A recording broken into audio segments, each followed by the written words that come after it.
देश नीति, केवल सच्ची और पक्की खबरें। नमस्कार, मैं मेघा हिंदुस्तानी स्वागत करती हूँ आपका देश नीति पर।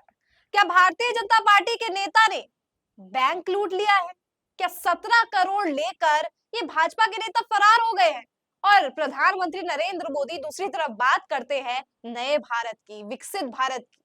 क्या इस प्रकार का विकसित भारत बनाया जाएगा जिसमें नेता ही बैंक लूटने के मामले में इनका नाम आ जाएगा? और तो और सत्ताधारी पार्टी भारतीय जनता पार्टी के नेता इसमें लिप्त होंगे। क्या खबर है आपको दिखाते हैं, फिर आगे चर्चा करते हैं। देखिए, हिंदुस्तान की खबर है, लिखा है नैनीताल बैंक ठगी का मास्टरमाइंड निकला भाजयुमो का दादरी नगर अध्यक्ष, आरोपी गिरफ्तार, सीए भाई फरार। नोएडा में नैनीताल बैंक से हुई ठगी का मास्टरमाइंड भारतीय जनता युवा मोर्चा यानी कि भाजयुमो को का दादरी नगर अध्यक्ष निकला। पुलिस ने उसे गिरफ्तार कर जेल भेज दिया है।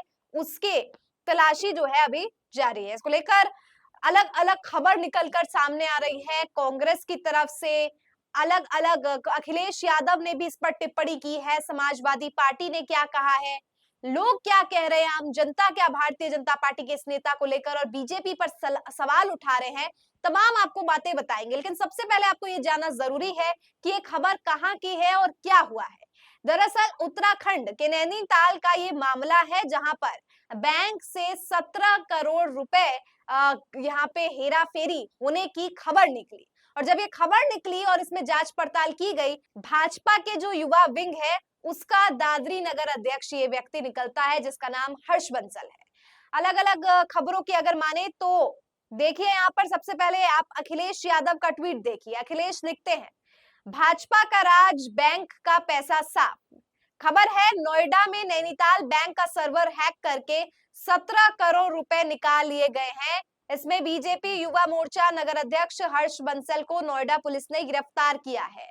हर्ष का सीए भाई शुभम बंसल फरार है। दोनों भाइयों ने फर्जी फर्म बनाई, उसके बाद खातों में नैनीताल का बैंक यहाँ पर खाली कर किया है।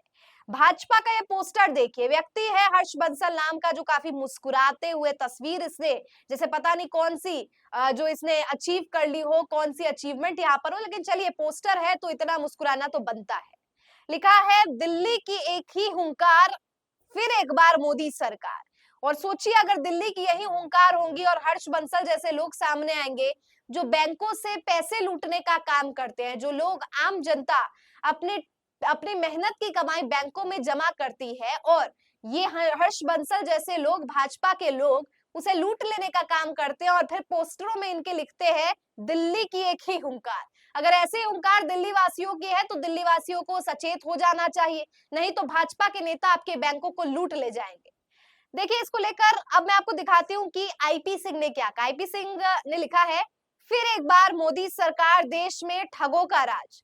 नोएडा में नैनीताल बैंक का सर्वर हैक करके 17 करोड़ रुपए निकाल लिए गए। नाक बचाने के लिए बीजेपी युवा मोर्चा नगर अध्यक्ष हर्ष बंसल को गिरफ्तार किया है। हर्ष बंसल भाजपा के राष्ट्रीय महामंत्री सुनील बंसल का रिश्तेदार बताया जा रहा है। हर्ष का सीए भाई शुभम बहरहाल फरार है। दोनों भाइयों ने फर्जी फर्म बनाई, फिर उनके खातों में पैसा ट्रांसफर किया।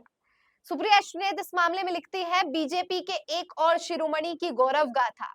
नोएडा पुलिस ने बीजेपी युवा मोर्चा नगर अध्यक्ष हर्ष बंसल को गिरफ्तार किया है। आरोप है कि हर्ष बंसल ने अपने भाई शुभम बंसल के साथ मिलकर एक फर्जी कंपनी बनाई।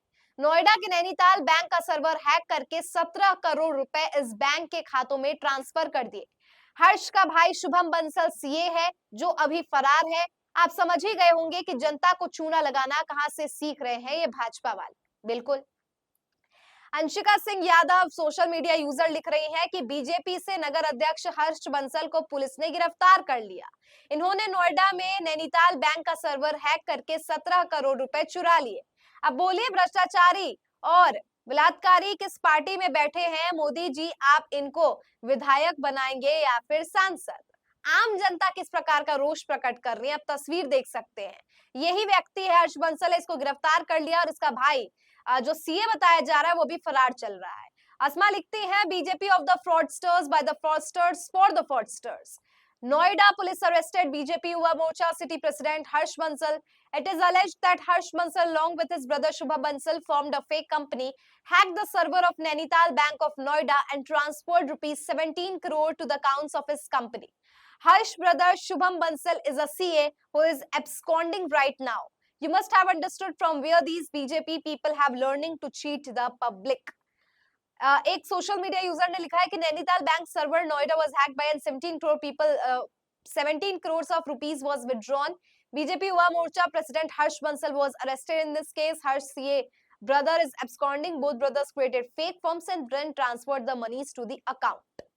तस्वीर आप एक बार फिर से इस व्यक्ति की देख सकते हैं पोस्टर में, और अब ये जो गिरफ्तार हो चला है उसकी तस्वीर। सोशल मीडिया पर लोग अपनी प्रतिक्रिया दे रहे हैं। कांग्रेस से लेकर समाजवादी पार्टी यानी सुप्रिया सुळे से लेकर अखिलेश यादव तक अपनी बात यहाँ पर कह रहे हैं। लेकिन दोस्तों, समझने और सोचने वाली बात है कि जो व्यक्ति भाजपा के प्रचार में अपना पोस्टर में अपनी तस्वीरें लगा रहा है और मोदी सरकार की तारीफें कर रहा है, भाजपा के चुनाव चिन्ह पर ये चुनाव लड़ता है, युवा मोर्चा में जो है काफी सक्रियता के साथ नजर आता है, और ऐसा व्यक्ति झूठे फॉर्म बनाकर 17 करोड़ रुपए बैंक से लूटकर फर्जी खाते में डालता है, और इसमें उसका भाई भी शामिल होता है, और ये एक बड़े नेता का रिश्तेदार भी बताया जा रहा है। तो इससे क्या उसकी व्यक्तिगत छवि धूमिल हो रही है? क्या उसको व्यक्तिगत तौर पर उससे सवाल पूछने चाहिए? बिल्कुल भी नहीं। अगर यही कोई मुसलमान व्यक्ति होता या कोई विपक्ष का नेता होता, विपक्ष का युवा मोर्चा का भी कोई व्यक्ति होता, तो आज कितना कुछ बवाल यहाँ पर हो गया होता भाजपा की तरफ से और गोदी मीडिया की तरफ से। लेकिन अब इनको लेकर कोई भी टीका टिप्पणी नहीं की जा रही है। कोई भी सोशल मीडिया प्लेटफॉर्म से खबर निकल कर आ रही है, पब्लिकेशंस में छप रही है, न्यूज़पेपर्स में छप रही है, लेकिन ब्रॉडकास्ट मीडिया में, जो मेन स्ट्रीम मीडिया है, टीवी चैनल्स पर, सैटेलाइट में इसका जिक्र तक नहीं हो रहा है। क्यों? क्योंकि इसमें भाजपा नेता का नाम शामिल है। जरा सोचिए कि एक तरफ कांग्रेस के युवा कमेटी अपने शरीर पे जख्म लेकर इतना उन्हें जो है, अगर वो प्रदर्शन करती है तो पुलिस का डंडा, पुलिस का लाठीचार्ज सब कुछ झेलती है, और दूसरी तरफ भारतीय जनता पार्टी के युवा मोर्चा के लोग हैं जो इस तरीके से बैंक को लूटने का काम करते हैं। आप दोनों ही पार्टियों में अंतर समझ सकते हैं कि कांग्रेस किस तरीके से काम करती है। कांग्रेस का यूथ विंग जो है महंगाई को लेकर प्रदर्शन करता है। श्रीनिवास जैसे यूथ कांग्रेस के जो प्रेसिडेंट है, उन्हें कितना पीटा जाता है, लेकिन दूसरी तरफ भाजपा के युवा, ये यूथ विंग को जिन्हें भाजपा का नाम ऊंचा करना चाहिए, वो यहाँ पर खुद का नाम तो नीचा कर ही रहे हैं, लेकिन पार्टी को भी डुबोने का काम यहाँ पर कर रहे हैं। अब दोस्तों, आप खुद सोचिए कि एक व्यक्ति बैंक लूट लेता है और उसका नाम भाजपा से आता है कि वो भाजपा का नेता और एक बड़े नेता का रिश्तेदार है, तो क्या आप खुद समझ सकते हैं कि सत्ता की लालच में, या सत्ता इनके पास है पैसों के दम पर या पावर के दम पर, ये आम जनता का इस प्रकार शोषण कर रहे हैं कि बैंकों से 17 करोड़ रुपए जैसी भारी रकम को लूट रहे हैं। अब आप खुद इस बात से अंदाजा लगा सकते हैं कि भारतीय जनता पार्टी खुद कैसी होगी। जिस पार्टी के अंदर युवा मोर्चा के नेता इस प्रकार के ओछी हरकतें, अपराधों को अंजाम देते हैं, उस पार्टी में क्या उम्मीद कर सकते हैं? वैसे उम्मीद ज्यादा करनी भी नहीं चाहिए, क्योंकि खुद शीर्ष नेतृत्व प्रधानमंत्री नरेंद्र मोदी चुनावी प्रचार में भैंसों, मुसलमान, मुजरा, ये तमाम चीजों का जिक्र करते हैं, मटन बिरयानी और न जाने क्या क्या। तो ऐसी पार्टी से उम्मीद रखना भी हमारी ही गलती होगी। लेकिन ये नए भारत की नई तस्वीर आज आपको मैंने दिखाई है, ताकि आपको समझ आ सके कि भाजपा कैसे जुमले फेंक कर लोगों को असल खबरों से छुपाना चाहती है। जो असल सच्चाई है वो आपके समक्ष गोदी मीडिया नहीं लाएगा, लेकिन हमारे जैसे चैनल्स आप तक ये खबर जरूर लाएंगे, ताकि आपको समझ आए कि भाजपा आम जनता को कैसे धोखे में रखना जानती है, और इनके युवा मोर्चा के लोग पार्टी का नेतृत्व करने की बजाय, पार्टी का मान बढ़ाने की बजाय खुद तो डूब ही रहे हैं, पार्टी की छवि को भी धूमिल करने का काम कर रहे हैं। क्या लगता है आपको दोस्तों, भाजपा के इस नेता पर जिसने 17 करोड़ रुपए की लूट को अंजाम दिया, ऐसे अपराधी और भ्रष्टाचारी भाजपा में है, तो पार्टी कितनी ही भ्रष्टाचारी होगी। ये दूसरे विपक्ष के नेताओं को अपने पार्टी में लाकर वॉशिंग मशीन से धोने का काम करते हैं, लेकिन खुद के पार्टी नेताओं को अगर ये वॉशिंग मशीन में डाल लेते तो आज ये भी साफ सुथरे होते। क्या लगता है आपको दोस्तों? कमेंट सेक्शन के जरिए मुझ तक पहुंचाइए। फिलहाल मुझे दीजिए इजाजत और देखते रहिए देश नीति। धन्यवाद।